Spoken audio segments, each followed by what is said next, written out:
Yeah, so I'm currently 50 and I was diagnosed kind of unofficially without an actual full assessment in 2017. I was then officially diagnosed early 2019 and undertook a 3-hour assessment, sent questionnaires home to family, GPs, etc. And ADHD is diagnosed because you've had it and had the symptoms severely enough or regularly enough since birth, basically.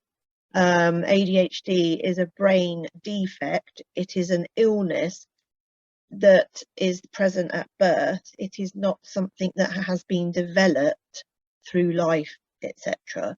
It affects me in many ways.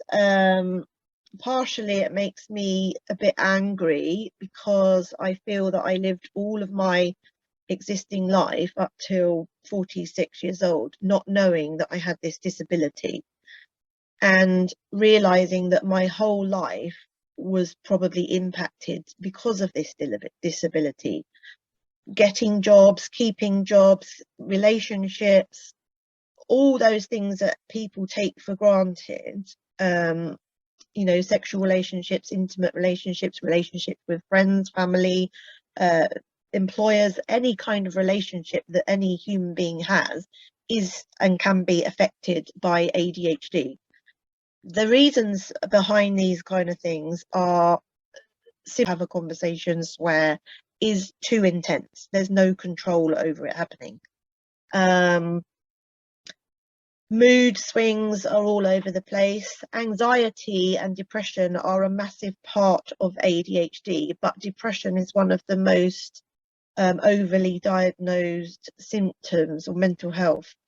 And once you have a diagnosis of depression, it's very hard to persuade doctors and GPs that it's something else. We have a good community mental health team in Surrey, but it's been said to me directly by doctors there that when you have ADHD, they can't address any other mental health because the ADHD has to be treated and controlled first and foremost. So if there's no treatment available in this part of this country, only medication, how can the ADHD be controlled and be settled? Because medication does not control ADHD, full stop. It helps with certain symptoms. And so schools, it needs to go into the schools, proper training for teachers on how to recognize it early so that people, children, teenagers, young adults can be treated sooner, can get the hang of it. Finding out you've got ADHD in your late 40s, your life is already done. Your brain's got used to living. It's a lot harder to undo the damage and the habits than it is to work on them from a young age.